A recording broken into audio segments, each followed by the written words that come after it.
Testing, testing. Is it on? Testing, testing, testing. There we go. Assalamu alaikum. For anyone who's outside who would like to come in, please join us inside. You're in store for a very good treat. Those who are outside under the tent, please come inside. We want to welcome everyone to Masjid Ash-Shaheed. We are here to present our weekend program, as I spoke about earlier. Muslim African American history, put on by Imam Khalil Akbar, our resident imam, and his team, his committee. He always wants to let you know he doesn't do anything alone. He has support and a team and people who hold him up and keep him going, but we follow his leadership under the leadership of Imam W.D. Muhammad, which of course is under the leadership of Prophet Muhammad sallallahu alaihi wasallam. We welcome everyone here. I would like to bring up Sister Sharifa so that she can introduce to you what we will be experiencing next. Please enjoy. Thank you very much. Assalamu alaikum. Thank you. You're welcome. Assalamu alaikum. My name is Sharifa Rashid. I am a member here, and I'm also a member with the Senior African Drummer Percussion, always get mixed up, Ensemble. Yes. And I just want to, first of all, thank you for supporting this program. And I also like to invite anyone that would like to learn how to play the drums. We meet on Wednesdays at 10 o'clock. I only been playing for 3 months, and I think I do a pretty good job. So you're welcome to see me. If you would like to sign up, and I will give you the information that you need. And without further ado, I would like to introduce Mr. Gary Mumford. Mr. Mumford is our drum instructor. Mr. Mumford, would you like to say something? Yes, sir. All right. Thank you, Sister Sharifa. Once again, assalamu alaikum. And we are delighted to be here today to be a part of this program.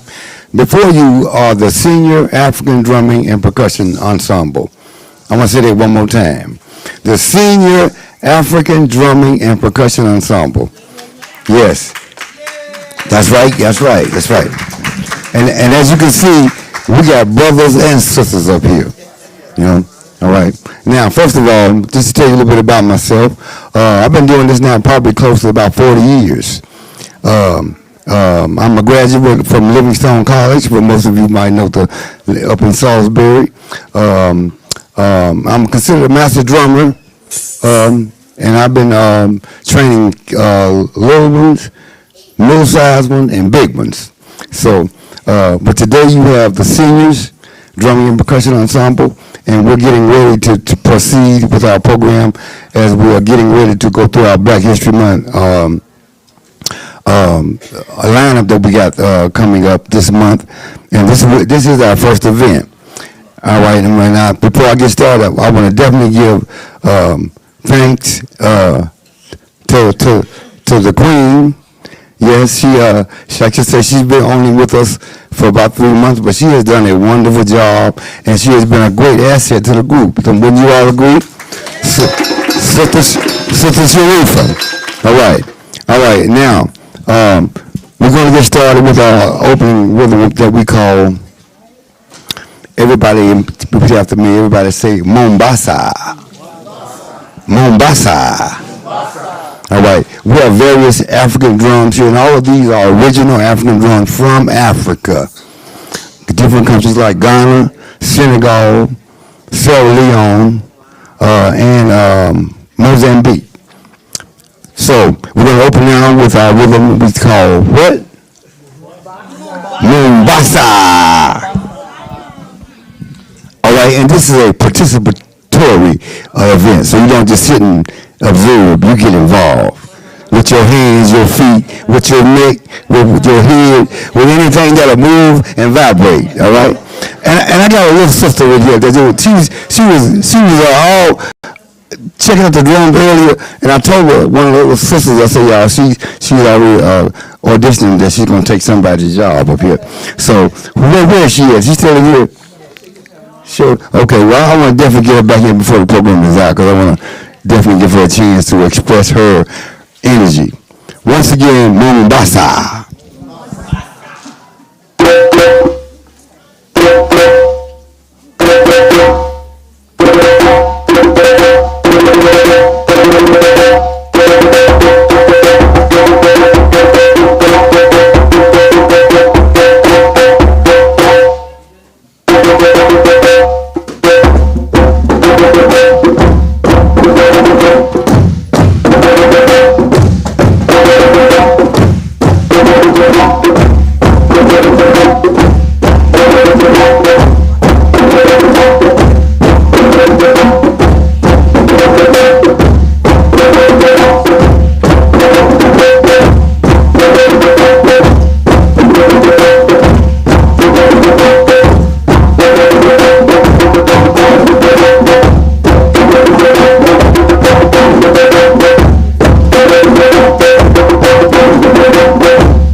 For our second number, we're going to do a rhythm that I wrote probably about 25 years ago entitled 1, 2, 3. Everybody say 1, 2, 3.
All right. Thank you very much. Now, one thing I want you to notice, you don't ever have to hear me say 1, 2, 3, we're going to stop, or 1, 2, 3, we're going to start. You know why? Because my drum does all the talking. See, they run the language of the drum. By the way, the drum that I'm playing is called the djembe. Everybody say djembe. The djembe means in Kiswahili, messenger. Because before we came to America, this was the first form of communication for our people, was through rhythm, vibration. All right? Now, our next song we're about to do is a tune that comes from Liberia. It is entitled Funga Alafia. Everybody say Funga. Alafia. Oh, and now they're going to show you that they also sing. Funga Alafia, Ashe, Ashe. Funga Alafia, Ashe, Ashe. Funga Alafia, Ashe, Ashe. Not yet. Not yet. I'm going to let you play the not yet. Sit right there. Ile, ile, ba, Ashe, Ashe. Ile, ile, ba, Ashe, Ashe. Ile, ile, ba, Ashe, Ashe. Ile, ile, ba, Ashe, Ashe. Funga. Funga.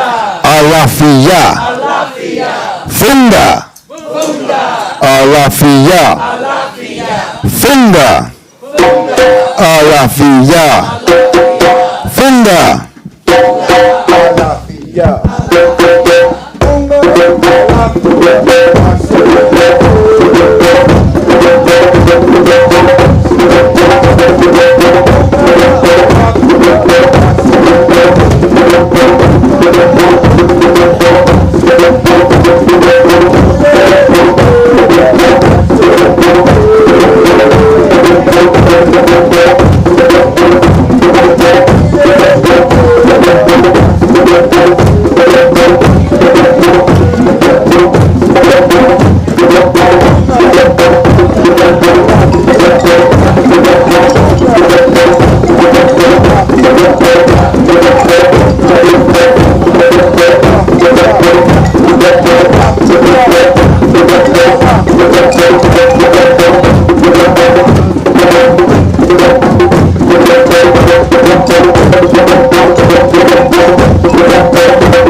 Thank you very much. All right, now our ladies up front. Yes, sir.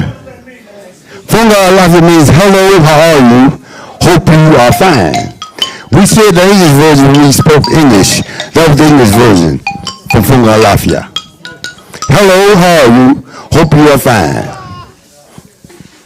All right, let's give her a hand. I don't know if cause my heart is always with the kids, so I couldn't.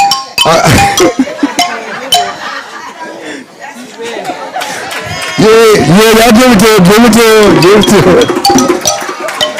Okay, good. All right. Okay, can you hold on for 1 minute? I need to just say one thing. Hold on 1 minute, no, she all right. She's all right. Yeah, stand right here, and I'm gonna give them back to you in a little bit, all right? All right, this is the point in the program after we do this rhythm in what we said the common meter.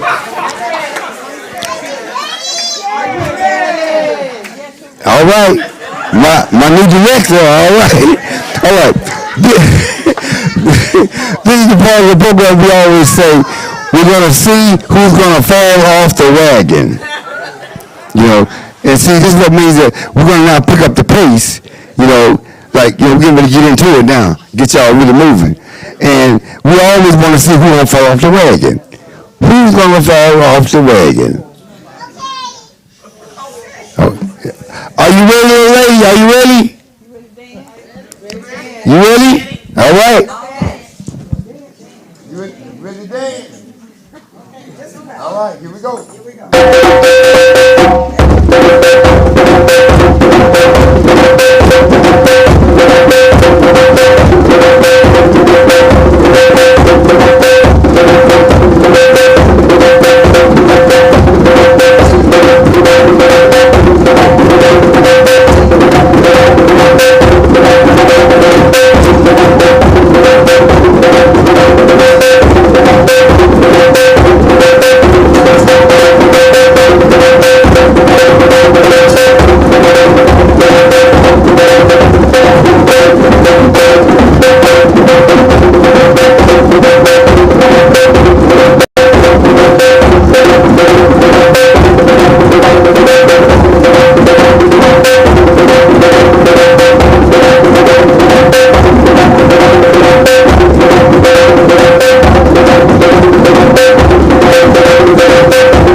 Let's give her another hand, ladies and gentlemen.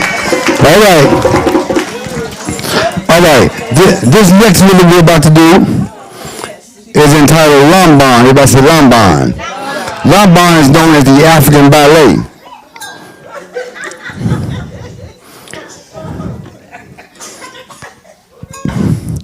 All right, all right. Are y'all ready to hear Lamban?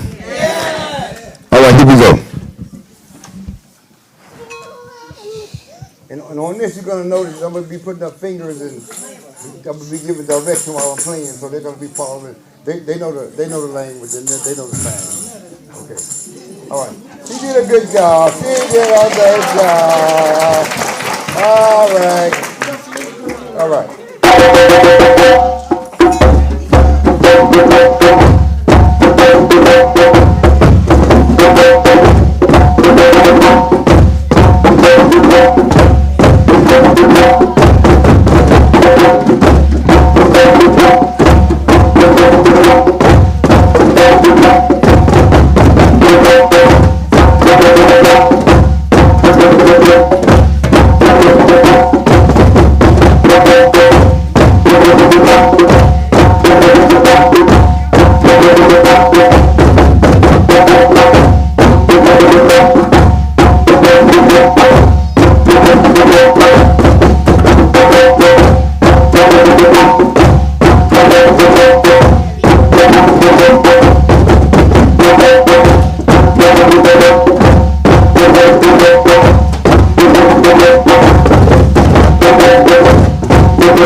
All right. Now this gives me the great opportunity so I can like introduce all my fabulous queens and kings. All right? And we're going to start down here with the first queen. Yes. Well, hold on. You can tell me anything about yourself. Assalamu alaikum. My name is Sharifa. I love drumming. I used to be a dancer, but as time went on, I started loving the drum. And I just want to welcome one sister. I know that she loves the drum, and I hope that she will come and join the group. Oh, where's she? Sister Darlene.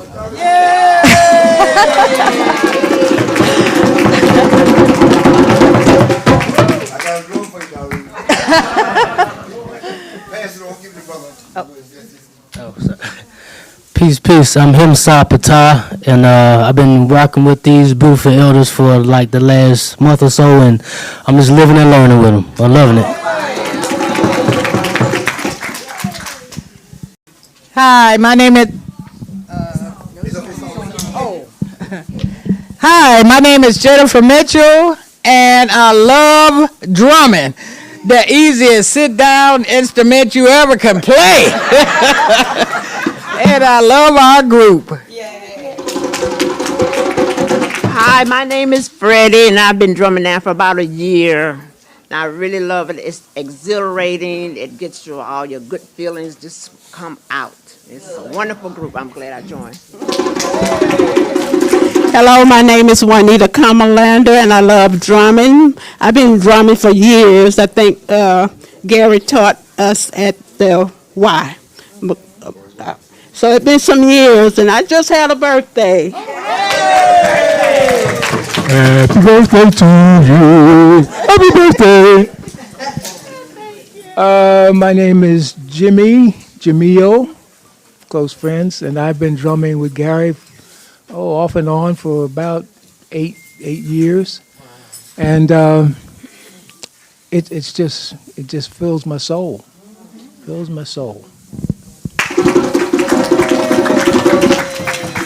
Hello, everyone. My name is Carolyn Dingle, and I feel like the baby that left here. That music speaks to me. It made her move. She felt it in her bones, and I hope everybody would just let her do her thing right here in front of us. But I recently retired, and this is a gift to myself to do something that I always wanted to do. And I ran into Mr. Mumford, and he welcomed me, and I live in Rock Hill, but I come up on Wednesdays and drum with them. My name is Diane Parks, and I've been drumming with Miss Month for about 3.5 years now. And I enjoy it. Derek Reynolds, and I play also in Morganton, Hickory, and Lenoir, trying to inspire others to play the drums. And thank you, Gary, for having me.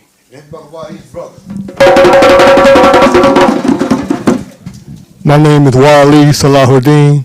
I've been with Gary for 8 years and been a whole lot of fun. Thank you, my brother. Assalamu alaikum. My name is Arthur Everett. I'm out of Durham, North Carolina. Whenever I hear this group coming together, it's an automatic magnet for me to draw up here to be a part of this wonderful group. So I've been with them now about 2 to 3 years, and so I'm really looking forward to doing that. These three groups here, these two brothers here, is my originators. That's where we start, and we're going to do a real look. Go ahead. Hi,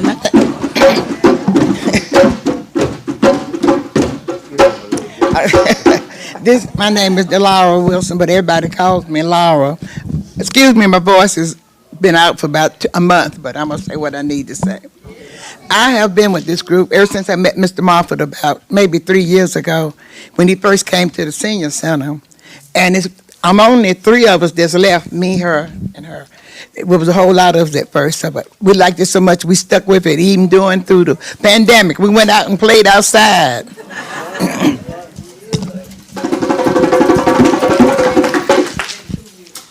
My name is Ethel McDonald. I've enjoyed playing with this group for quite a while. And it's just a pleasure to be working with them and playing with them. All right, thank you again. Ms. Laura is also our banker. She keeps our money, and this sister right here, we call her AKA Sarge, because she keeps everybody in line. Jack, yes, ma'am. But they all are great. I'm sorry, give them another hand. Come on.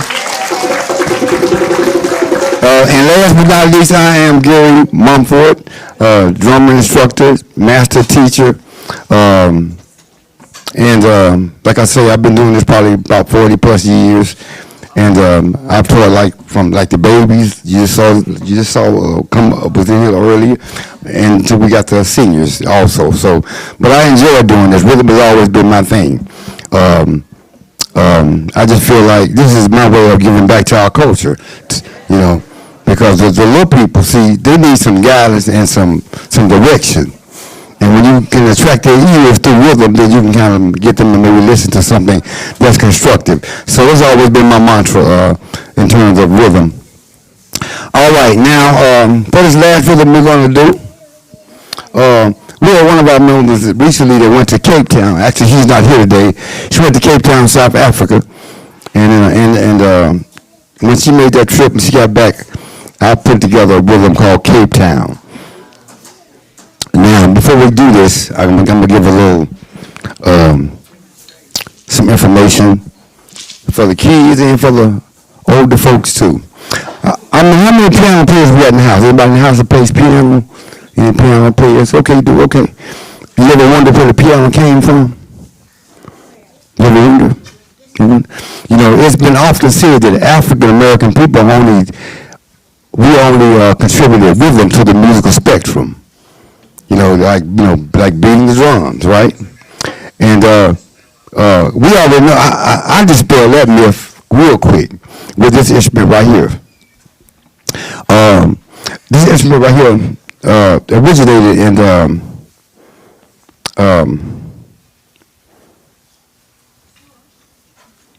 Zambia. And the name of this instrument is called the balaphone. Everybody say balaphone. B-A-L-A. Balaphone. And the balaphone has been existing in Africa for thousands of years. But they led us to believe that the harpsichord that came from England was the instrument that, because they always said we only produced rhythm. But I want you to listen to this right here.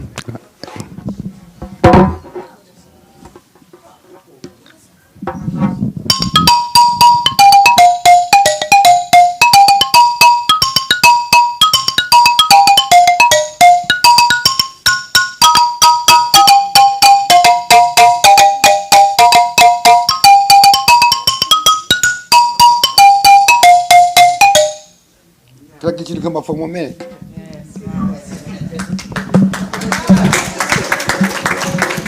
Yeah, I want you to play the balaphone. Play something for the people. Turn around this way. Don't never have your back. That's it. Yeah. Come around this end. All right. What's your name? Ali. Y'all give Ali a hand. Come on. All right, Ali. Show them something about the balaphone. Go. Yeah, just showed you.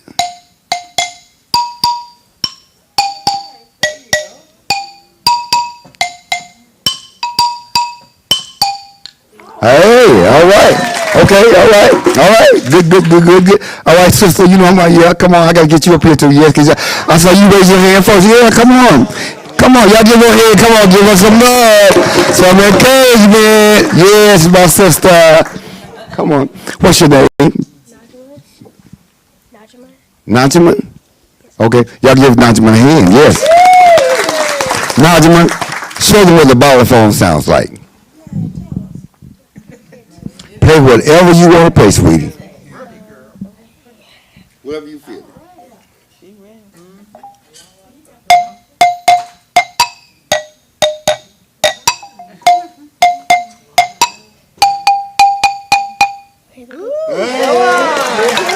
Y'all give my hand, all right. Very good. Now, before we go into Cape Town, I'm going to give you a little bit on the ballophone, and we're going right into Cape Town.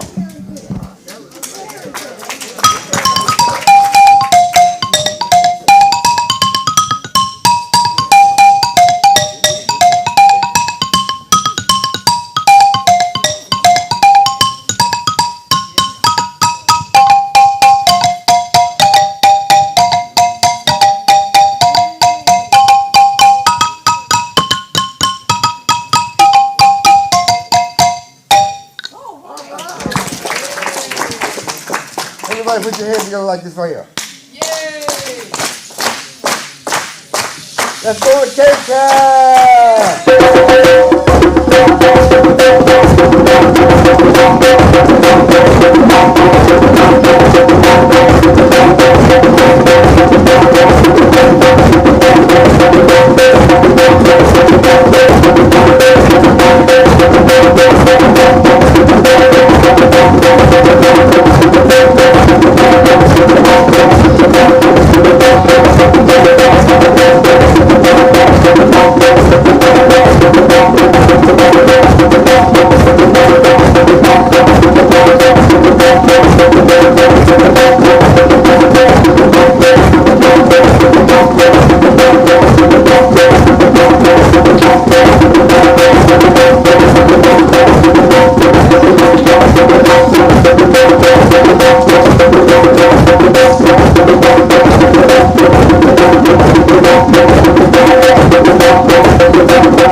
Ashe. Once again, first of all, let's give our youngsters a hand, y'all. Yes. Now that's what I'm talking about. That's why I do this. This is why I do this. See, the drum will speak to the young ones. And it will make you move. It will make you move. If you ain't playing around, it will make you move. All right? And secondly, I'd like to definitely thank again my sister, Sharifa, for bringing this gig to us. Yes, thank you, my sister. And y'all have inspired me to, I'm going to get Sharifa to start working on this. I want to come back and do something just with y'all. I got some real djembes, I got some Senegal, about like that. I'd like to come back and work with you, And I love your energy. Let me tell you one thing. The one thing about always when you feel something in your spirit, that's a good thing. That's a good thing. That'll take you a long way. So look forward to Mr. Mumford coming back and telling you more about the Bible to the youngsters. Now to all the older folk in the house, I would like to thank you. I thought I saw Brother Masjid over there earlier. He was left okay. I've known this brother for years. He's been like one of the people in the community doing the right thing, trying to tell us about our culture. Once again, I want you to give my ladies and gentlemen another hand. Thank you for having us, and we look forward to coming back. Be blessed. Peace. Let's give him another round of applause. We thank you very much for being here with us. We appreciate you. Thanks, Sister Sharifa, for bringing them in and doing what she does. We truly appreciate that. Salat has come in. We are going to, as they're closing out and moving out, we're going to offer prayer. Then we're going to have Sister Naomi Feast give a lecture on the history of Islam in the North Carolina region from the beginning to now. But we're going to offer prayer first, and then we're going to move into that, inshallah. Thank you all again. Let's give them another round of applause as they leave. Thank you very much. And when I say leave, I mean just, put your stuff away. You are definitely welcome to stay for the rest of the program. And the history that she's going to give, you would want to hear it. So if you don't have to leave or don't have to take off, please stay with us. And after we offer prayer, Sister Naomi is going to come up and give her information. It would definitely be something you'd appreciate hearing. So please stay with us. You're more than welcome. And come back tomorrow.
Assalamu alaikum. If y'all could help us, we're transitioning our setup. So if you have food or bags on these tables over here, we need those removed because we're transitioning our setup for the session with Sister Naomi.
Let's see. Did you have some soup? You didn't ask nobody for soup? That Shear brought this in. He thought it was your father's. Your father said it wasn't his, so he thought it was for you. Also, Assalamu alaikum. Also, make sure you see our vendors. We got Dr. Nuruddin right there in the foyer. We have dinners for sale, and we also have vendors outside under the tent. If they're still out there, please stop and see what our vendors have to offer. Maybe something that would be a benefit to you. I'm sure Dr. Nuruddin has some supplements and medicine at the table right now that everybody can benefit from. Please stop and see Dr. Nuruddin at the table right by the front door. Thank you very much again. Assalamu alaikum.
So the brother thought the prayer was in because the Asa method, if you go with the Hanafi method, Asa's at 421.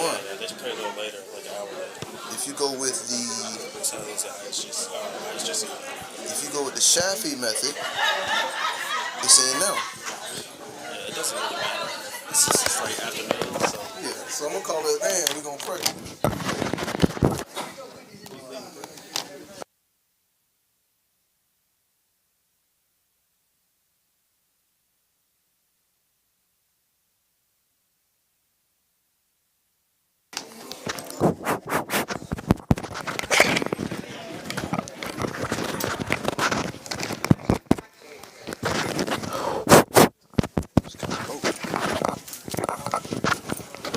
Testing.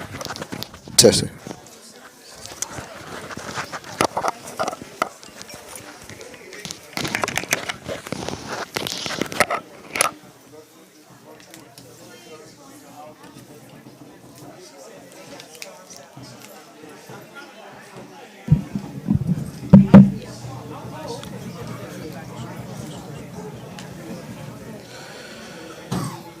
Allahu Akbar, Allahu Akbar.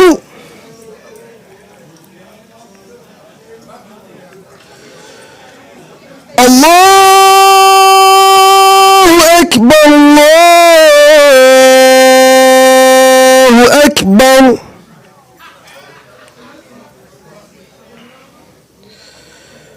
أشهد أن لا إله إلا الله.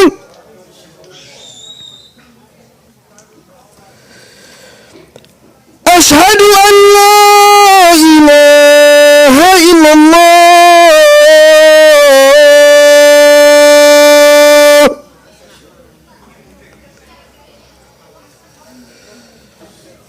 أشهد أن محمدا رسول الله.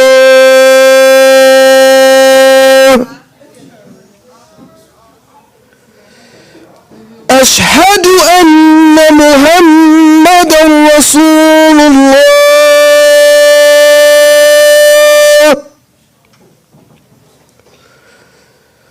حي على الصلاة.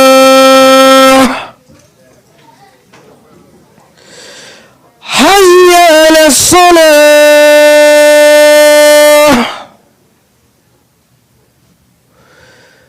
حي على الفلاح.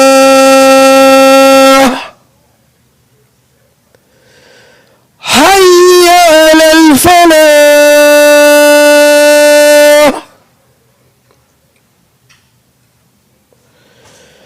الله أكبر، الله أكبر. لا إله إلا الله.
Staying good.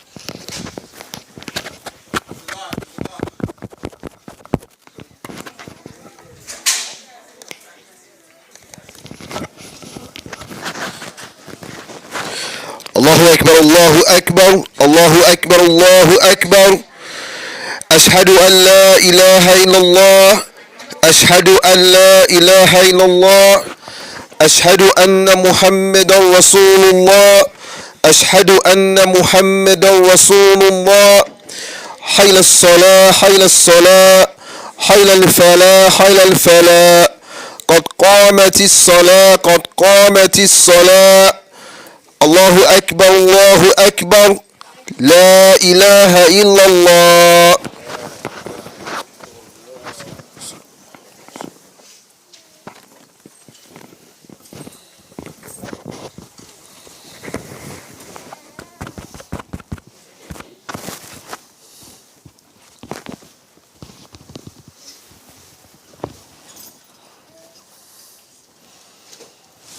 الله أكبر.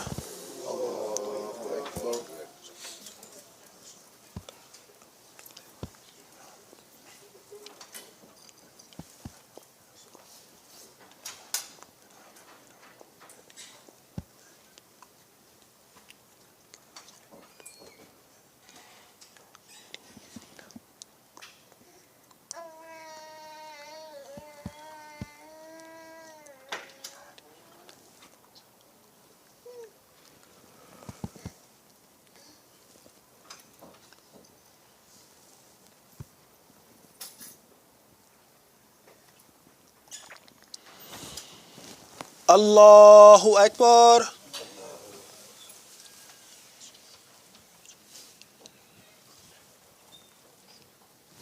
سمع الله لمن حمده. الله أكبر.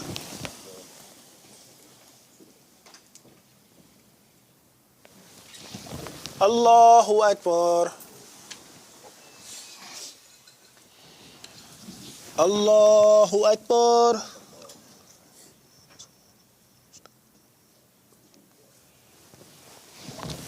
الله أكبر.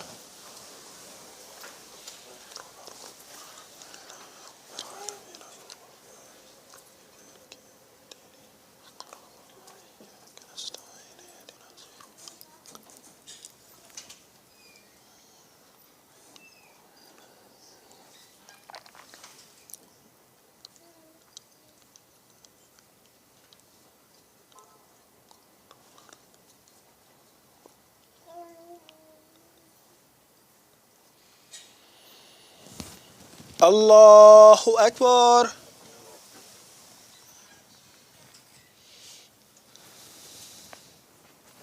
سمع الله لمن حمده. الله أكبر.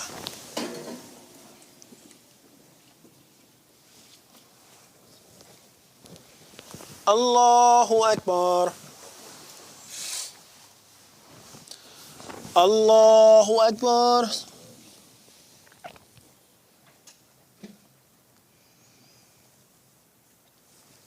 Allahu Akbar.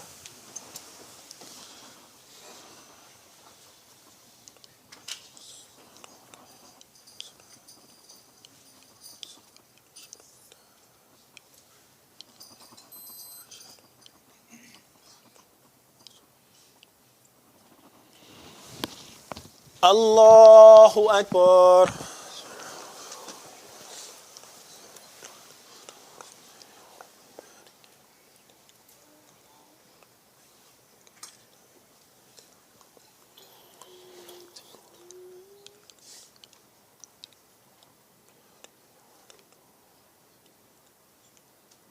Allahu Akbar.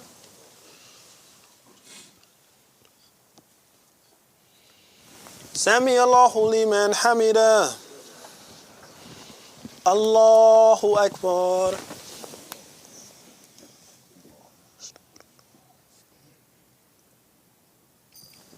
Allahu Akbar. Allahu Akbar.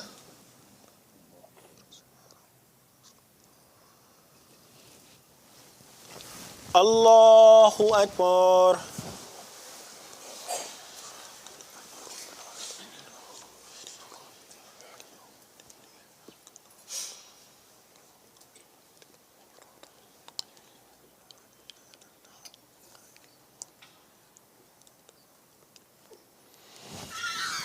Allahu Akbar.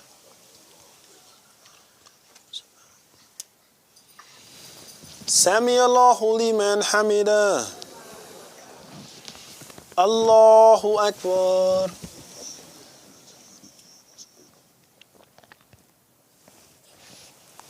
Allahu Akbar. Allahu Akbar.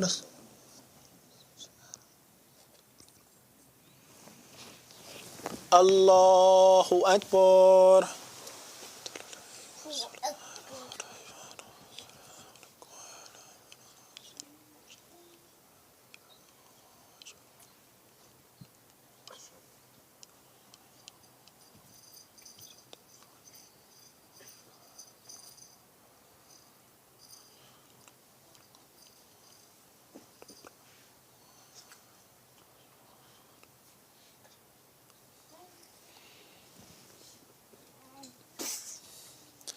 Assalamu alaikum wa rahmatullah. Assalamu alaikum wa rahmatullah.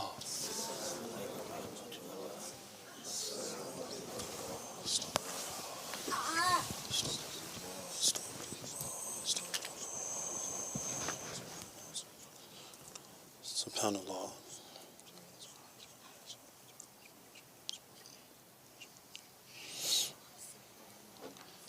Alhamdulillah.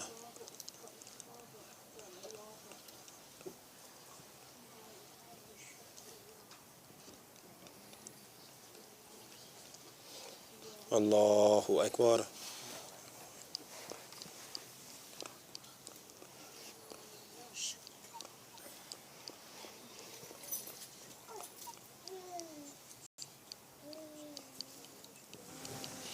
ربنا آتنا في الدنيا حسنة وفي الآخرة حسنة وقنا عذاب النار. آمين.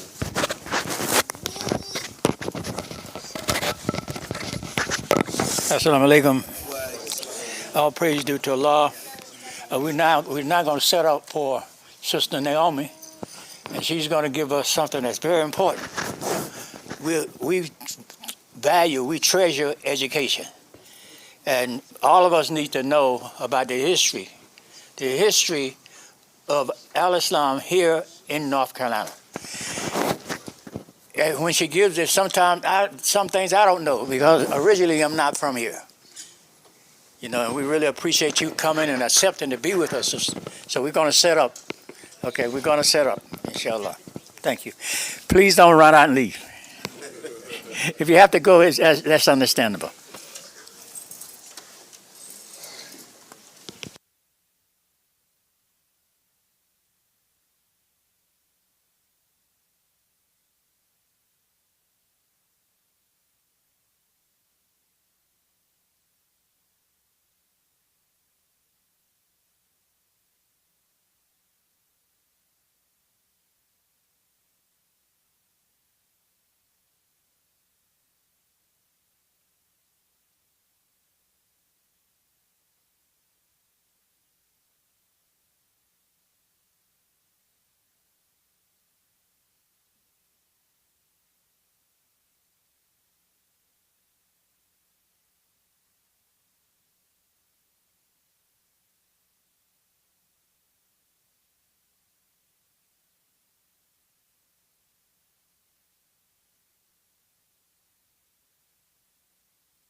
Testing, testing, testing. Assalamu alaikum. For anyone that's still outside or in the foyer, please come inside. We're about to start the presentation on the history of Muslims in America in the North Carolina region. Please come in and join us inside the Musalla. You don't want to miss this presentation. This information is very valuable. Anyone outside under the tent or anyone out in the foyer, please join us inside the Musalla. We have chairs for you. Welcome. Thank you very much. Assalamu alaikum.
Testing, testing.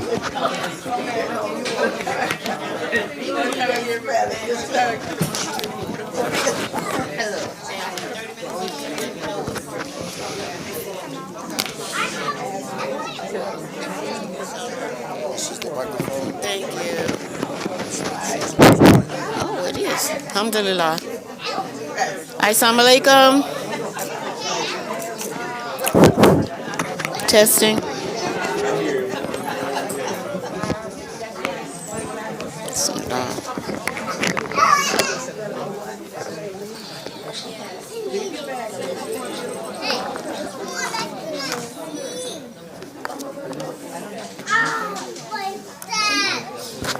Assalamu alaikum. We want to start. Is it on? Assalamu alaikum. We do want to, I guess I have to talk into the microphone. Yes. Onto my program here. Okay. Oh, yeah. Okay. Is that all right? Yeah. More close to the middle. Yes. Okay. Inshallah. Thank you. Yes, ma'am. Thank you. Assalamu alaikum, everyone. So we thank you for coming and staying. You today. I am your sister, Naomi Feast. I know people have asked me, how do you pronounce your last name? I've heard Fieste, Feasty, you know, so, but it's just think food, all right? We're having a feast. So that's how my last name is pronounced, Feast.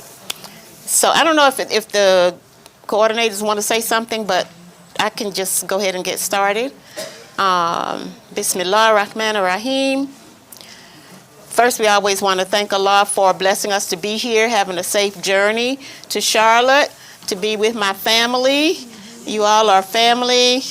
You know, I always feel at home when I come here. And I thank Imam Khalil and the staff for inviting me to share this information. This is a passion, something that I enjoy doing, and I thank Allah for giving me the inspiration to do this. Finding that, because I'm a former teacher, and doing or working with, these were adults, but working with adults or anybody, even in our masjid and our younger people, we find there's little information about us, this community. You can find information about Muslims in America in general, but there's very little information preserved about our community. Assalamu alaikum, everyone. She has taken the time to come from Durham to, I'm sorry, you know, I used to live there, Raleigh-Durham area to bless us with this information. Let's extend her the courtesy to listen. She shouldn't have to over-talk conversations. You can take it outside. Thank you. Assalamu alaikum. Thank you, sister. Alhamdulillah, thank you. It's my pleasure to be here. So I always want to start giving thanks to Allah, our Creator. I want to thank Imam Khalil and the Masjid Ash-Shaheed and his staff. And I want to thank all of those who have contributed to this archival collection. And I thank all of those who have volunteered to assist us in collecting this data. We are calling this Islam Grows in North Carolina. And you'll be surprised. So today, to try to keep it, I have a timekeeper, so she's going to help me stay on task, on time, inshallah.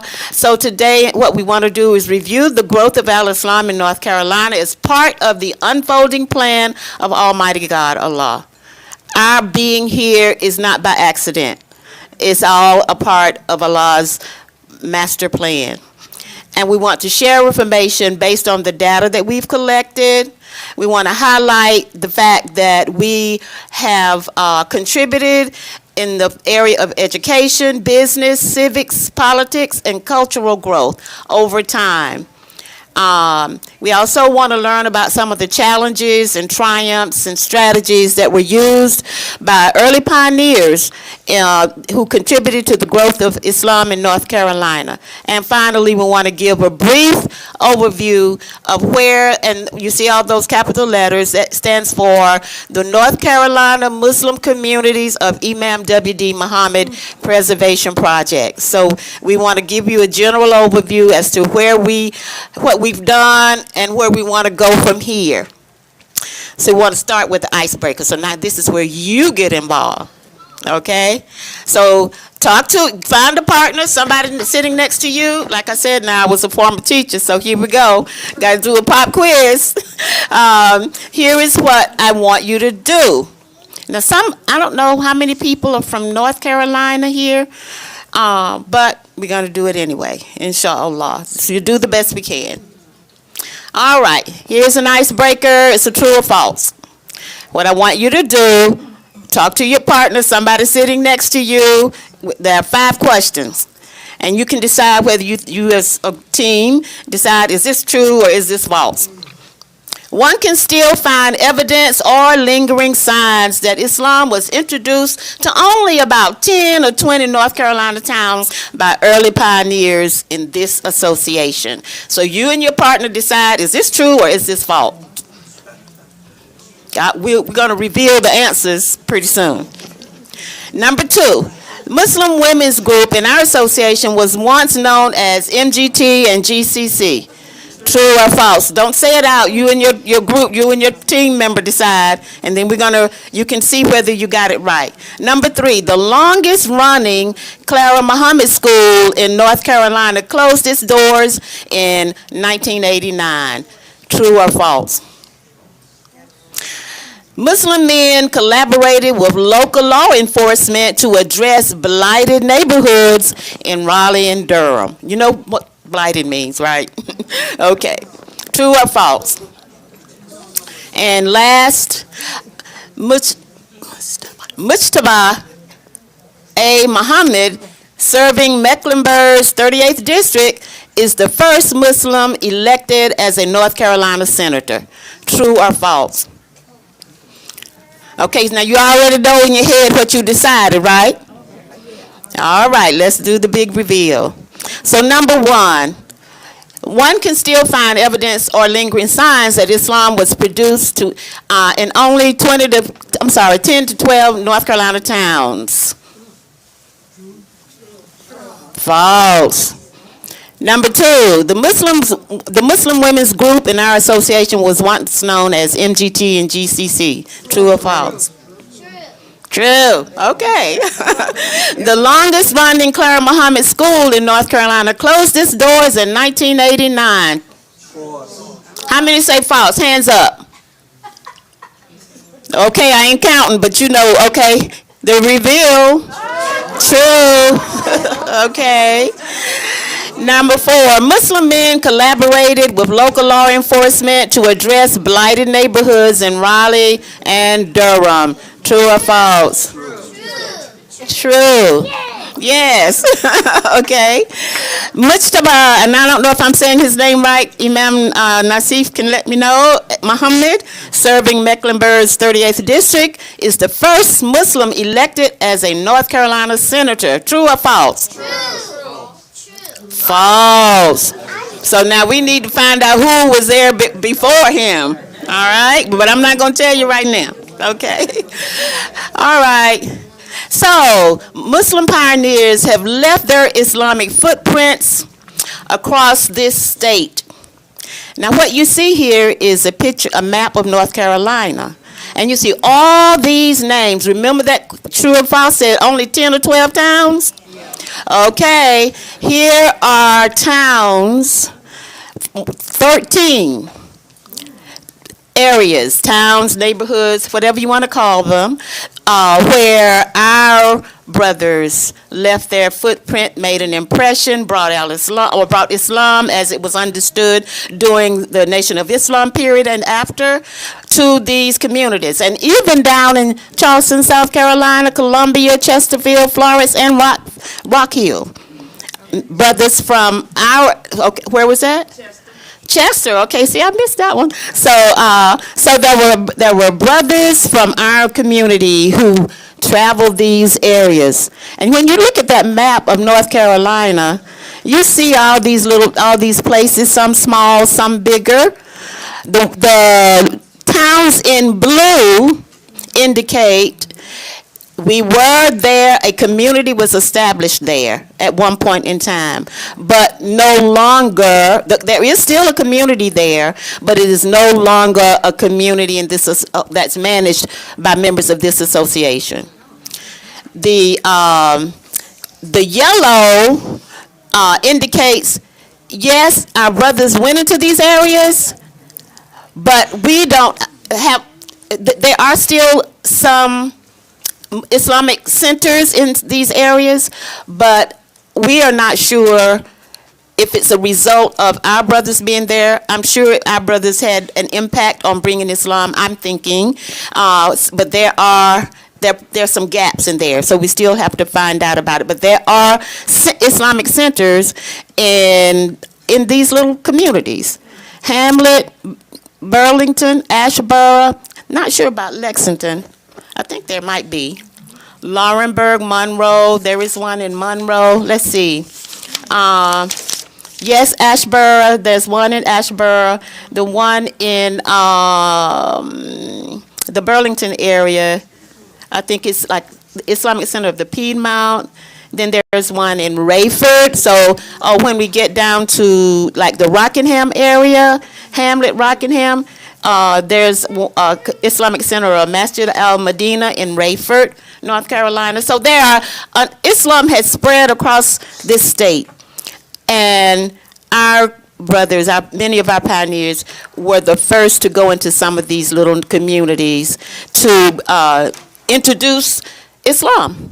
Just the concept that this is something other than what you're accustomed to.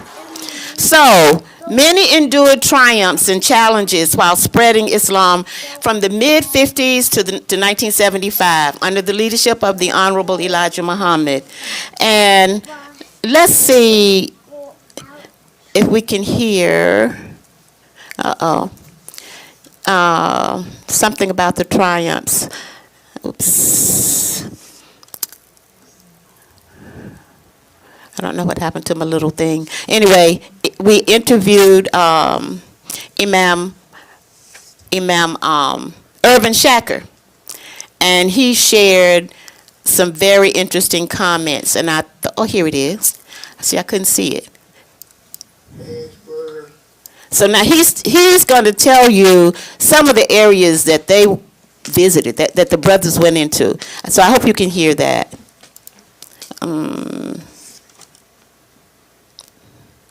Come on.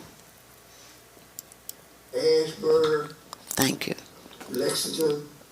Just all these little towns in North Carolina. For Danvers, Virginia.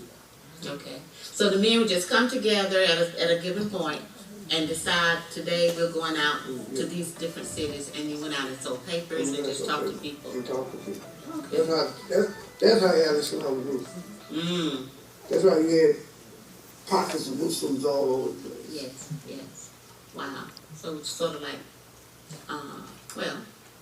It was missionary work. Yeah, it was. Exactly. That's really what it was. It was missionary work. That's what it was. Yes. So it says that Dawa effort. Yeah, absolutely.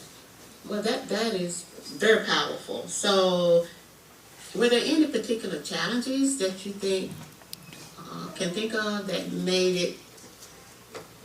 Well, I just say, were there any particular challenges that stand out in your mind, and are there any particular, I would say, like triumphs that might stand out in your mind in this missionary work or this Dawa effort? Well, I think I'm gonna start with the triumph. I think in every city, not every city, well, I say every city, we raise some Muslims. But you take, for instance, Statesville, doesn't establish Masjid in Statesville. That's true. Ashburn, it's not one there, but I mean Asheville. Asheville. It's one there. And that's because of their work we did there. You take Greensboro, yeah. What's Raleigh and Durham and Fayetteville? Wilmington, yes. So yeah, those were triumphs. Those were. Now the challenges, well, we had a couple fist fights in high court with some people. You know, we had a reputation. The Muslims had a reputation. Of fight. Really?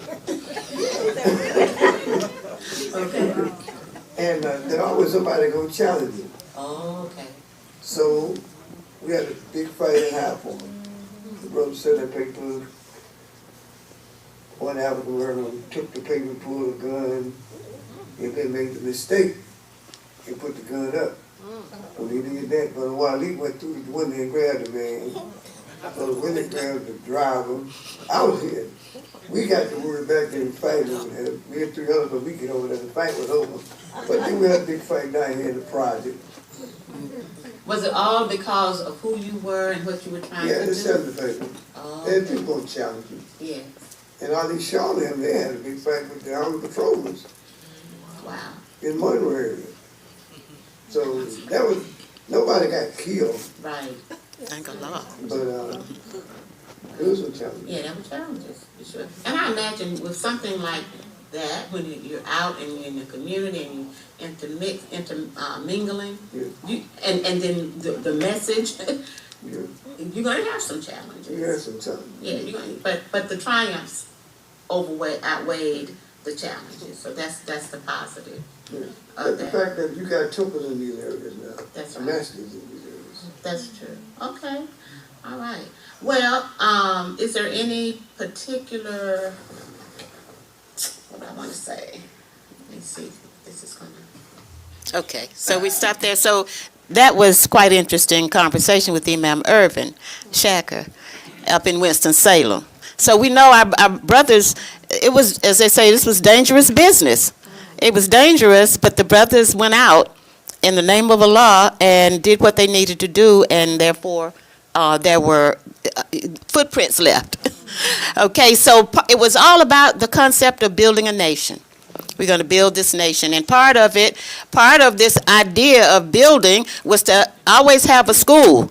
You couldn't let the children just go into the public schools and be taught whatever that was detrimental to their well-being.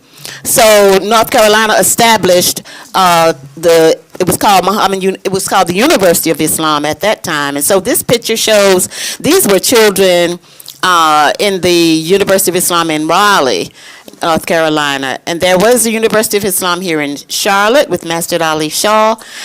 This is an example of a diploma because we had students graduate from the high school. This is a diploma that was issued in 1975 to a young sister. So all of this education has always been very important to us and still is.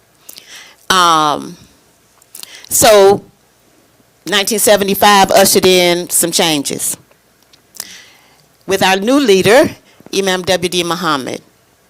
There was a new narrative, new thinking, new language. The community moved from building a nation to building model Muslim communities. Let's see if we can get this to play.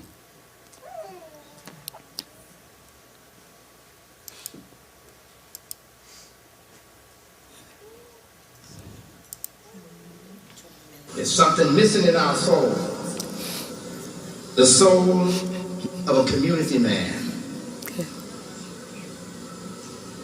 And once our brothers from overseas come and live here with us in America, they're going to have the same hunger come into that soul if it's not there already. As Muslims, we can't be satisfied in our souls until we establish community life on a piece of geography, physical piece of geography in these United States of America.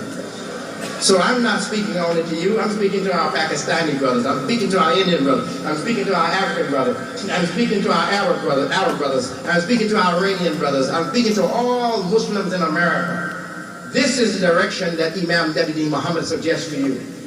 You cannot fulfill your religious life in America until you have a piece of geography, a physical piece of land, and your own mosque and your school and your hospital, your clinics, your businesses, your bank. The neighborhood must be managed by you. And you must call the time for adhan on your jobs. You must regulate the industry to accommodate our spiritual life. No one else can do it for us.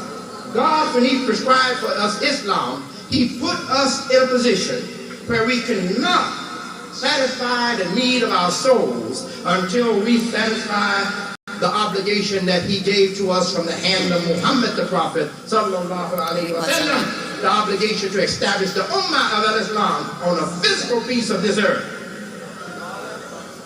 It doesn't mean that we have to challenge the government, or do away with the government, or go to war with anybody. No, we're going to peace. We're going to P-E-A-C-E. We're going to peace with the establishment.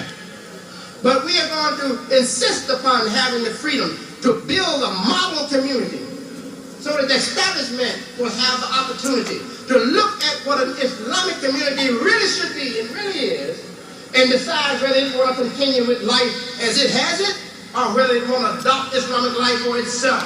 This world won't have a choice until we present the excellent societal life that God has revealed in the Quran for us, and in Muhammad's example.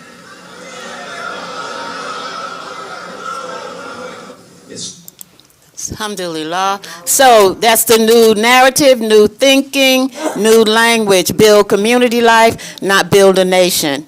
So part of that, still the focus on education. Here we see there is an effort going on now. The 100 at 50 is an effort managed by Imam Adam Biya out at Masjid Omar Ibn Said. The effort is to support our educational systems. these are pictures of children. This one here is Keller Muhammad School in Durham. Here, this was full-time school. These two or these three represented the weekend school in Raleigh. And this was back in the 90s. So you see we had a guest. Muhammad Ali was a guest at our school at one point in time. Children performing, that's the cultural presentation, at a senior citizens home. This is a picture at the bottom right of the 30th anniversary of the Sister Claire Muhammad Education Fund that is managed by Sister Naima and that organization in Raleigh. Over here is a yearbook. This is a yearbook from the Sister Claire Muhammad School in Winston-Salem that closed in 1989. The paper at the bottom is an official North Carolina document showing when the school was established and when it closed. Now, education was very important to us here in North Carolina, always has been. Some of us may remember when our community once owned Palmer Memorial Institute in Sedalia, North Carolina. Our community bought that property. We spent time there. Here we see we had prayer, we had Eid activities there. There was a workshop for teachers back in 1982. So let me see if I can find the Imam. It was speaking there, and I don't know if I'm going to be able to. Yes. So this is Imam speaking, and I don't know if I'm going to have the time to let you hear all of it. I'm going to try to get to it where Imam is speaking. Study material is not modeled in some sense for us. And I begin with the old school of the community. So he's telling the audience what his impression about this school and having this property, that it is similar, it was run similarly in a way that his mother set up the University of Islam, the discipline and ethics. School that attended the real need, the most urgent need in the African American or Valalian students, Valalian children. And as I mentioned, one or two others, we'll see the connection between them. This land that we own right now and the facility that we're in, the facilities that we are occupying, they have been purchased for this community now and represents our own property. On this land was the Palmer Institute of Mr. It's really Miss Charlotte Hawkins, Dr. Charlotte Hawkins Brown. Charlotte Hawkins Brown, I believe it is. Yes. And I have read the recent the Xerox copy from an old issue of Ebony magazine on Mrs. Hawkins' work, her work.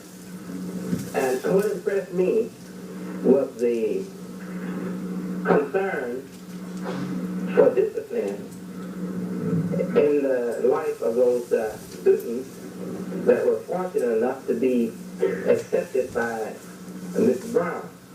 Okay, I'm going to move it along because it can get a little bit long. Maybe at some other point you'll be able to hear the whole presentation. But he was at a teacher training, and it was April 1982. They're on the campus of Sedalia, Palmer Memorial Institute in Sedalia, North Carolina. We owned the land at that time. The land now belongs to North Carolina State. It's a historic site. Now, in addition to doing the first experience, and even later on, our community always understood the importance of having Muslim businesses, being owners of businesses, and our Muslim businesses were respected as institutions, very worthy and honorable institutions prior to 1975, and they still are. So let's hear a little bit. Actually had a fish program. So he's talking about the fish. This is Brother David Hassan, our late brother. A red pickup truck, and we come and got our share, 500 pounds, with no air conditioning, no refrigeration. Picked up 500 pounds of fish, and we supposed to deliver it 100 degrees and sell it before it fall out. That's what Imam Kid Muhammad told us. The minister said we had to be able to sell it, and I said, what about refrigeration and stuff, keep this thing cold or keep it not from thawing? He said, you sell it before it thaws. So that means that me and him had to start selling the day the time we get it on the truck. Yes. So we picked it up and then we started selling, going up 4-1, going to house. And by the time we got to Fairmont, we didn't have but another 100 pounds. Alhamdulillah.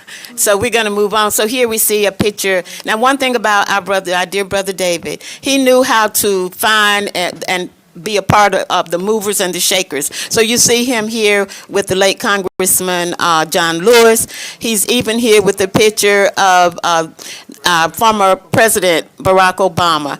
And he really promoted this vision of our leader, Imam Muhammad, of developing strong businesses. Because if we wanted to have education, he said the businesses have to support education.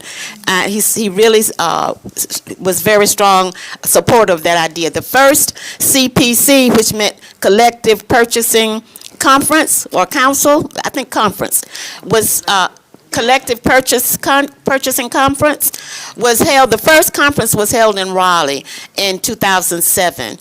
On the bottom left, this is a picture of the manufacturing operation of Dr.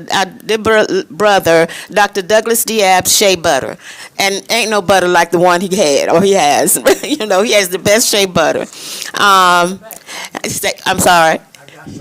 Got some in the back. So if you want to get some of Dr. D's shea butter, Imam Khalil can help you out. Okay. Only 10, but that's the best shea butter. And you know, we were the first community to really push shea butter. It was imported here from Africa. Prior to our getting shea butter going strongly, you didn't find shea butter out in the general public in the stores. But after maybe a few years after that, everybody started putting, shea butter in this and shea, but it ain't no butter like the one we got, I tell you.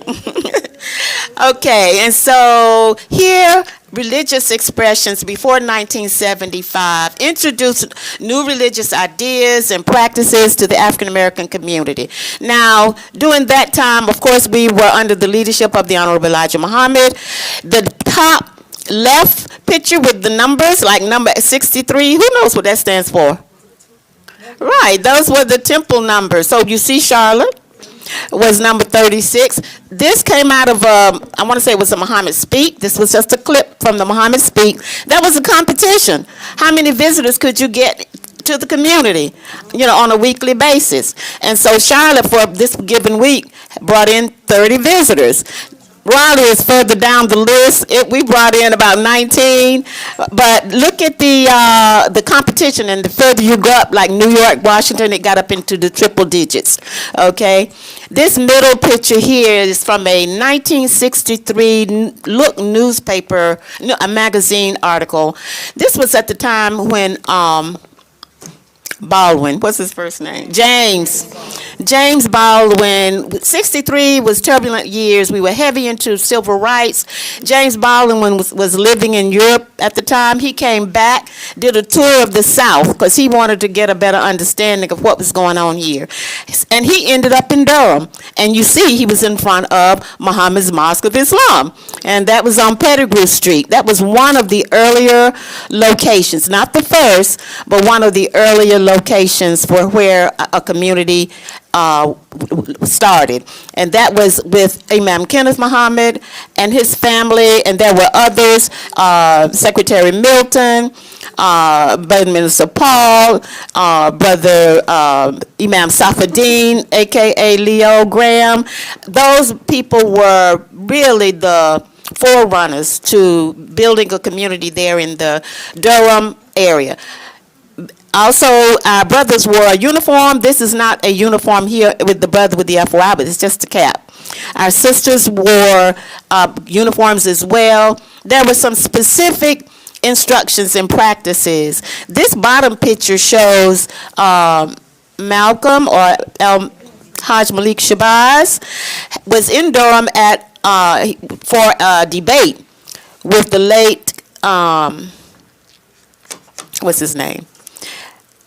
His name just went away from my mind. This was McKissick, Floyd McKissick, very well-known civil rights attorney. So the debate is what is best for us as a community, integration or segregation? That was the debate. And Malcolm and attorney, I just said it, McKissick, they debated that. It was a problem finding somewhere for them to have the debate. Prior to coming, Imam Kenneth and the brothers there had tried to make arrangements for them to have the debate on college campuses. Nobody would touch them.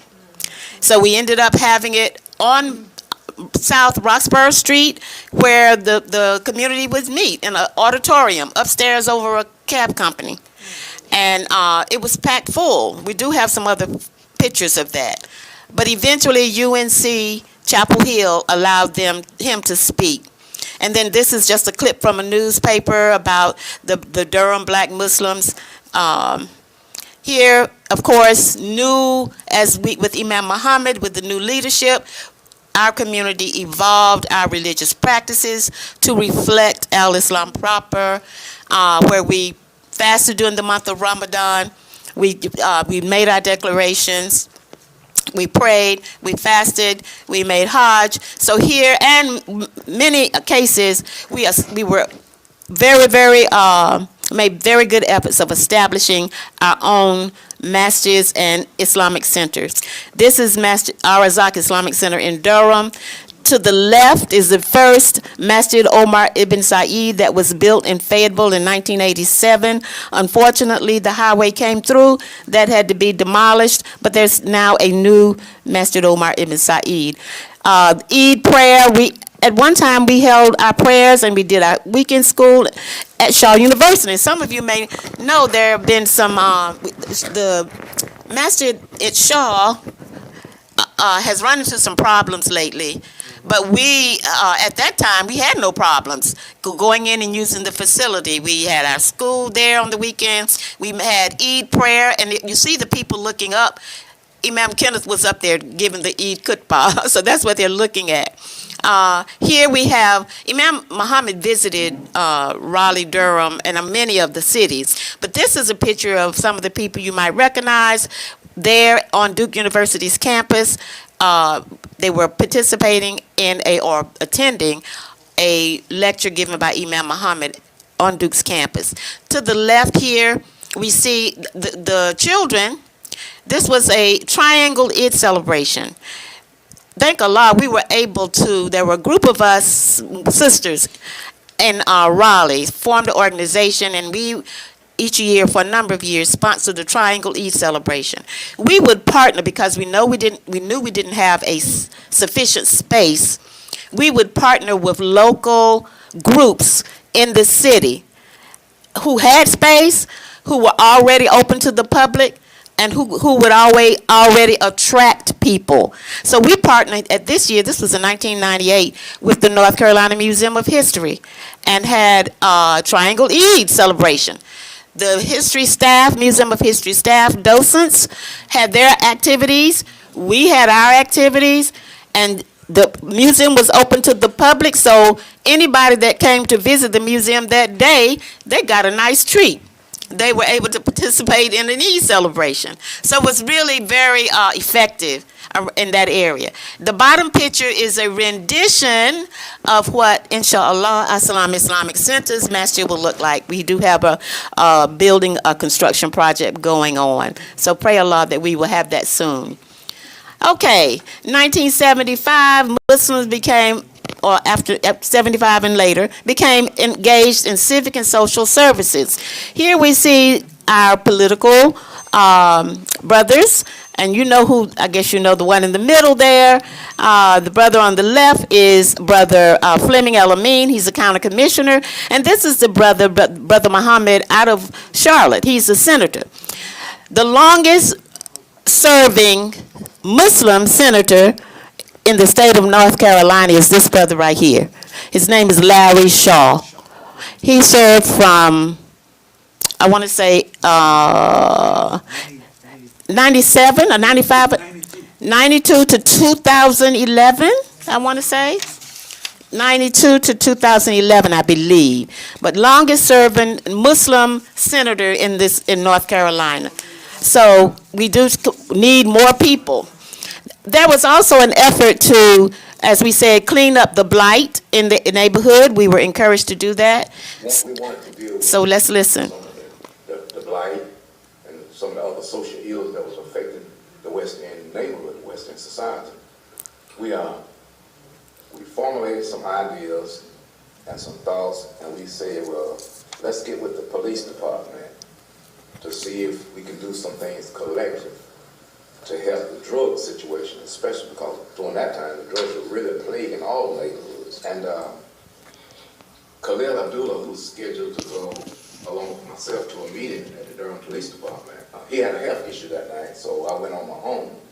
And once I went to the Durham Police Department and addressed the police officers, it was about 30 or 40 of them. So the question I posed to them, the Islamic community want to help out with the drug situation here in Durham.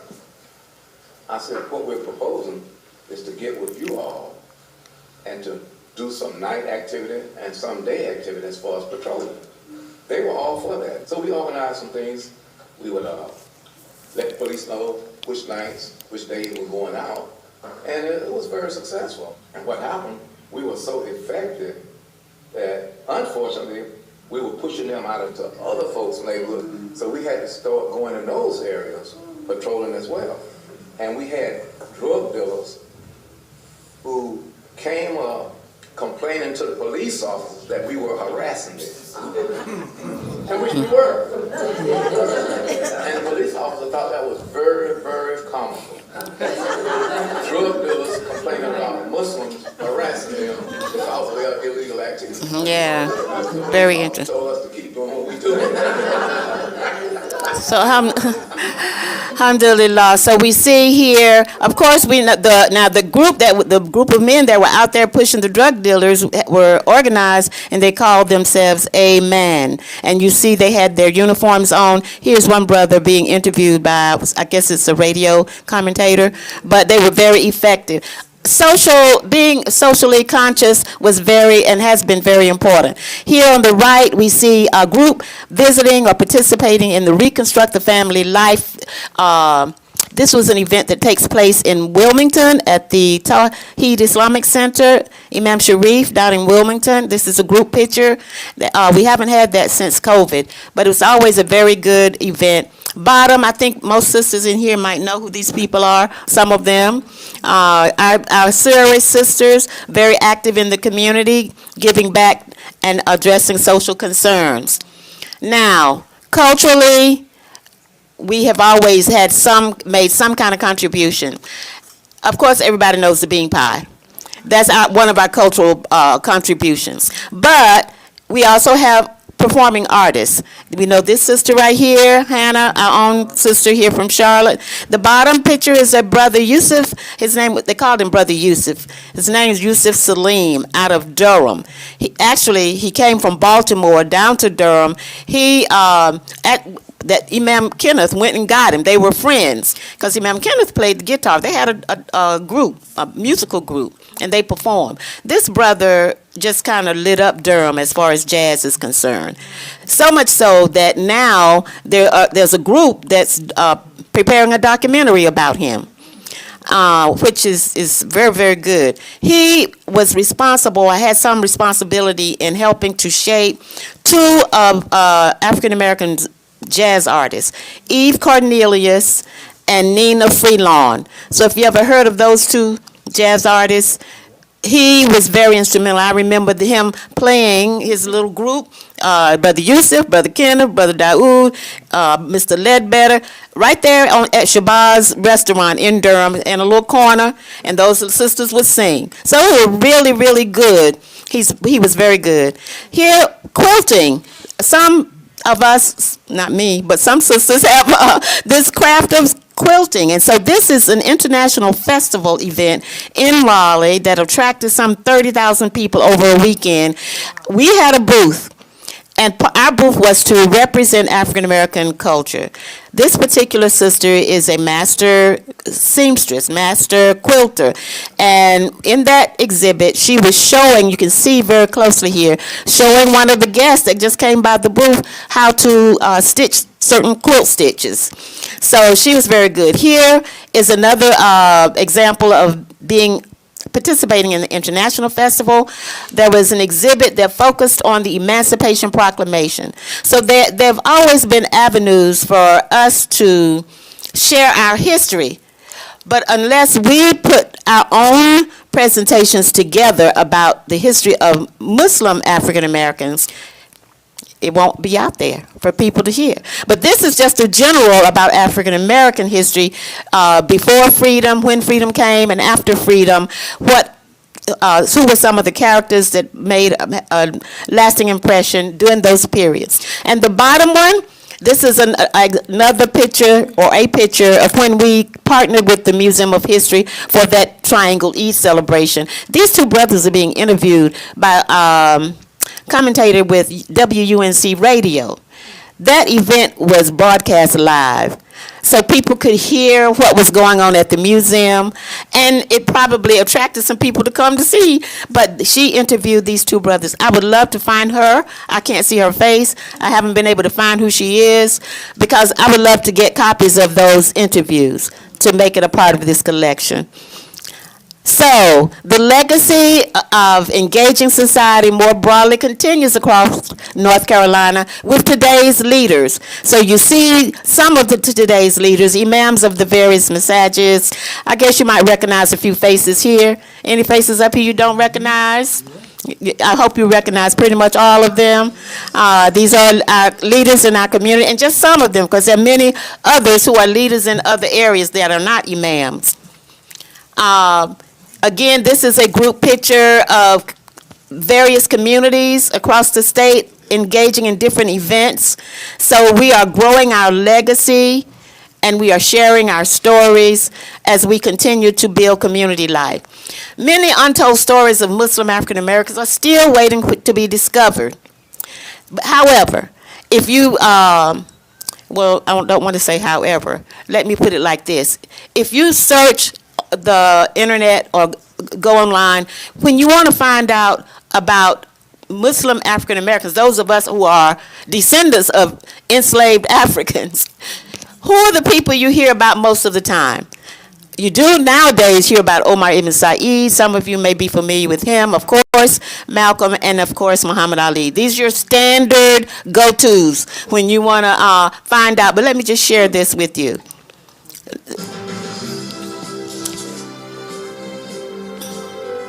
Can you tell me what is the history of Muslims in America? There were Muslims on Columbus's ship and traveling with explorers all around the New World. Up to a third of all enslaved peoples were Muslim, and the White House was built by enslaved peoples. So it's reasonable to expect Muslims helped build a White House. Did we have any relations with Muslim countries in those early days? Have you heard of the United States Marine Corps song from the halls of Montezuma? The shores of Tripoli, That's yes. it. Well, Tripoli is in modern-day Libya, and the reason that's in the song is because we were allies with them. And as a thank you for helping them deal with piracy issues, the Marine Corps was gifted a sword, which has now become the saber of the Marine Corps dress uniform. What? So many people don't know that. And Thomas Jefferson was also hosting dinners at the end of Ramadan. Think about that. In the White House. Wow. Jefferson once said that he knows the American experiment is a success when we can get a Muslim as a president. I heard somewhere that the Statue of Liberty has some Muslim connection. The designer based it on an Egyptian Muslim woman. Oh my God, Lady Liberty totally has a Muslim face, and that kind of tracks because I feel like mine and her nose are very similar. And we get town names like Allah, Arizona, and Muhammad, Illinois, named after the Prophet Muhammad. These towns were not predominantly Muslim. They got these names as a sign of respect Americans had for Muslim cultures, Muslim civilization, Muslim people. Do they build any mosques up in these towns? Two of the oldest we have are in Ross, North Dakota, and Cedar Rapids, Iowa. Cedar Rapids, Iowa. I would feel like that's the place you would say has the first Applebee's, not the first We mosque. can look at the ways Muslims have inspired American architecture, but we can't forget the people like Malcolm X and Muhammad Ali, who were turning to Islam to recover their heritage that had been taken away from them, and to say that you can't claim that there's only one way to be American. And what about today's Muslim influencers, or as I like to call them, Musfluencers? I grew up in New York listening to Tribe Called Quest, and when they dropped their new album, I was really excited. And they performed with Dave Chappelle on Saturday Night Live, and I think it was the first time that both the host and the musical guests of Saturday Night Live were all Muslims. Dave Chappelle is a Muzz. He is. Who is Ice Cube? DJ Khaled, French Montana. Shaquille O'Neal. Shaquille O'Neal. In the Olympics, we had two American Muslim women, Ibtihaj Muhammad in fencing, and Delilah Muhammad, who won a gold in track and field. The owner of Chobani is a Muzz, and I eat one of those pumpkin Greek yogurts like every day. And speaking of delicious food, the founder of Edible Arrangements is a Muslim as well. Oh hey, they look like flowers, but you eat them. Muslims only represent about 1% of the American population. How many of us are there? About 3.5 million Muslims. Here's a new stereotype about us. We are really bad at bowling, but really great at giving hugs. You know the show The Simpsons? Yeah. Bart has a Muslim friend. Yeah. And if Bart can have a Muslim friend, I think we can all have Muslim friends. Guys, go out there and get yourself a Muslim friend. We're pretty nice. Learn from Bart Simpson. Cowabunga dude. Okay. I found that quite interesting. So, and there's history there to learn from that little presentation. So, stories about the North Carolina Muslim communities are rarely told in the public square. What can be done? Well, we can continue to support collecting and digitizing and preserving and sharing our stories as they reveal new Islamic traditions for a new people. We are the new people. New Africa Legacies is committed to preserving and passing this history on for future generations. How will we pass this on? We want to design and curate public exhibitions with partner groups, update our online exhibit, which we'll see in a few minutes, craft educational materials to support North Carolina's 4th and 8th grade social studies curricula, because those are the two grades that focus on North Carolina history. Share this history at seminars and workshops like this. Identify and train others in basic steps in preserving their community history. Okay, an overview of what we've done. As a group, an initiative, we started in 2017 with the Building Bridges Through Good Life exhibit with the Museum of Durham History. We partnered with Arazak and the Museum of Durham History. And what you see here, these are board members of Arazak. These are folk from the Museum of History, except this brother, he's Muslim there. And we were at Arazak when this picture was taken. And we put this out on July 29th, calling the people to a collection day. This is really about the best way to start pulling your materials together. So if you see, this is inside our Arazak. We collected memoirs and mementos, volunteers at the collection stations at Arazak. You see here, we set it up. It was on a Saturday. We did get door prizes. We had snacks and lots of volunteers that helped us collect this data. Another picture, we used different varied ways of collecting the information. We see here, continuing, we even went into Raleigh and held collection days. And once we finished with our collection days, the Museum of Durham History led us in crafting the exhibit design. So it wasn't something that we just put together. I mean, the director at the museum, she's a professional, and that's her field of study. So she sat down and we went through about a half day twice of examining the material that we had collected, trying to figure out what is it we want people to leave with. If they come to this exhibit, what do we want them to walk away with? What do we want them to know about the community? They did a pre-exhibit survey, at the museum. So guests that came to their museum, they just gave them a little survey. What do you know about Muslims? And that helped them to figure out what to focus on in the exhibit. So it was very well done, very professionally done. Now, we were even advertised on WUNC. Let's see here. Very quickly, I'll let you hear just a bit of that. And actually, this is an article, and it shows Brother Yusuf. He worked with the children in the neighborhood. They started their own little cleanup squad. I think there's a picture, yeah. The West End Times, they went out and cleaned up the neighborhood. Let's see. This is the State of Things broadcasting from the American Tobacco Historic District. I'm Frank Stasio. It was home to one of the oldest Muslim communities in North Carolina. And over the years, the Ar-Razak Islamic Center in Durham attracted many big names like Muhammad Ali and James Baldwin. Ar-Razak opened in the 1950s under the name Muhammad's Mosque No. 34. Its name changed, but its commitment to the neighborhood where it was located has never wavered.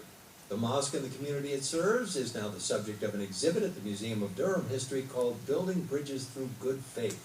And joining us now is community. Okay, so we're going to stop it at that point. We won't go through that whole presentation, but that was a way of making the public aware. And when the day of the opening, the staff and the director at the museum said that was the largest group of people coming to an exhibit opening that they had had since it had opened, and they had been open like 3 years.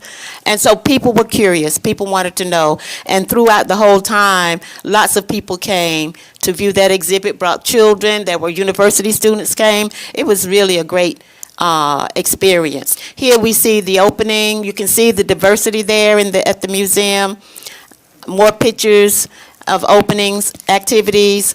Here the sisters at Ar-Razak prepared some nice tasty snacks. The bean pie made the old-fashioned way. It wasn't a blender kind. It was that thing that you have to, what do you call it, a sieve? Yeah, you roll it, run it around and squish out all of the husk from the beans. It was delicious bean soup. And whole food meals, and they had bean pie, they had the original bean soup, they had carrot cake, they had fish sausage. So it was really, really, and people had not ever had that before. So it was a part of our culture, and that was our way of introducing, and actually it opened up a way for Ar-Razak.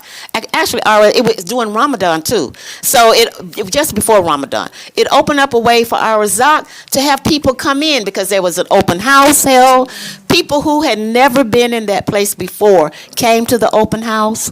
So it depends on how you use what what you have.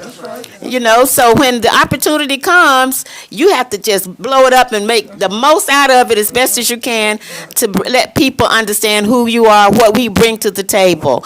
And so Ar-Razak received, and maybe some of you know that, the governor did, proclamation, and identifies Ar-Razak as the oldest mosque, I think they said, the first established mosque in North Carolina. And you should be hearing more about that. But these are opportunities. You can use that and build on it and get people to come to learn more about us, this religion. It depends on what we do. Allah gives it to us. How do we use it? That's right, it is Dawah. So this was 2017, 2018, 2019, COVID hit us. So we couldn't do as much as we wanted to do in 2019, but we did something. So here's what we did. We were blessed to work with a group archivists out of UNC Chapel Hill. They were able to bring in an intern from North Carolina Central who developed this website for us, Islam Grows in North Carolina. I'm just going to show you a little bit of it because it's too much to show. God willing, inshallah, I hope to develop some educational material based on what's here. So this is the first page. So let's see. Let me go to this part. Enslaved Africans connect to Islam. Connection. So we were trying to help people see the connection that we have as Muslim African Americans to Africa, our ancestors. So this little part I'll show, very interesting. It's about Omar ibn Said. This autobiography is very important because This is inside the Library of Congress. a specific individual. His thoughts, his feelings, his story. Omar ibn Said is a scholar in what is today Senegal, and he was sold into slavery. He ran away and was caught as a runaway slave, and in jail he began writing on the walls. And that's when people began wondering who he was, what he was writing. This autobiography is the only known autobiography as a slave in Arabic in the United States. When he was writing, he knew that his owners could not read it.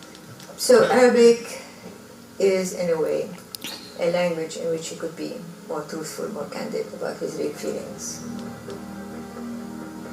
Using the original, of course, is what every researcher would like to do. However, the paper is very brittle, very delicate, so it was important to make facsimiles so that people would get a sense of the item and yet not damage it by looking So at you it. see the students standing And around? they did a fantastic job trying to preserve it and to maintain it so that it can continue existing for generations to come.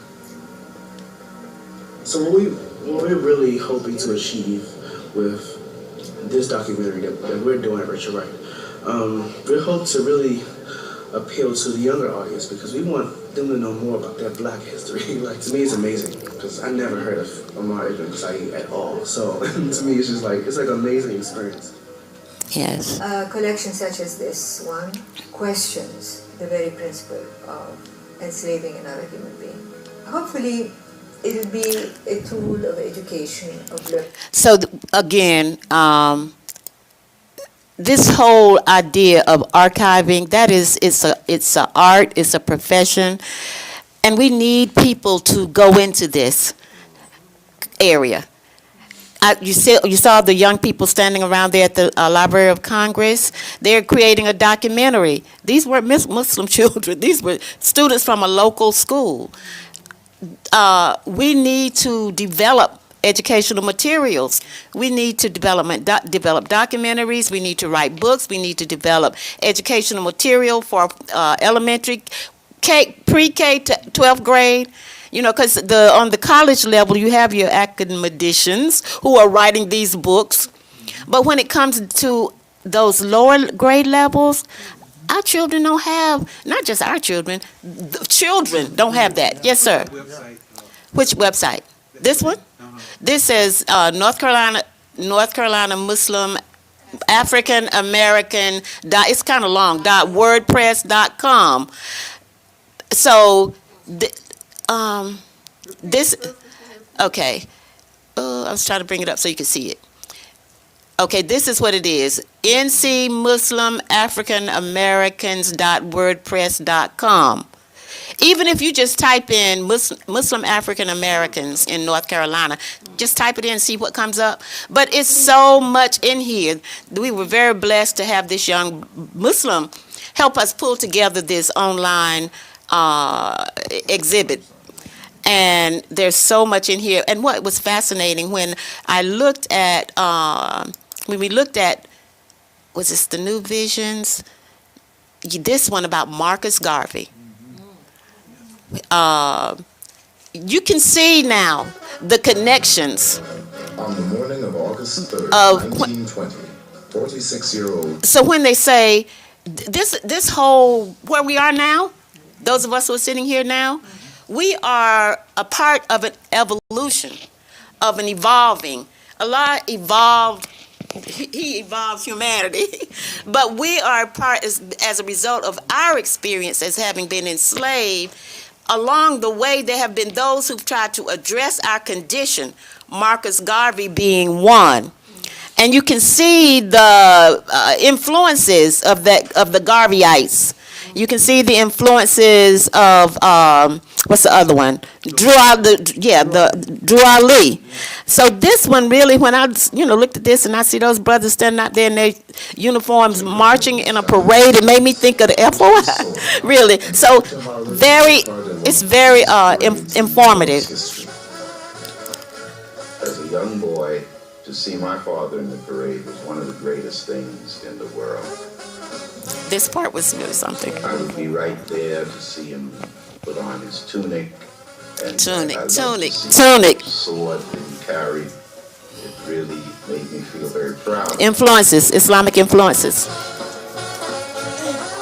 Mills was one of 100,000 black people marching under the red, black, and green flag of the Universal Negro Improvement Association.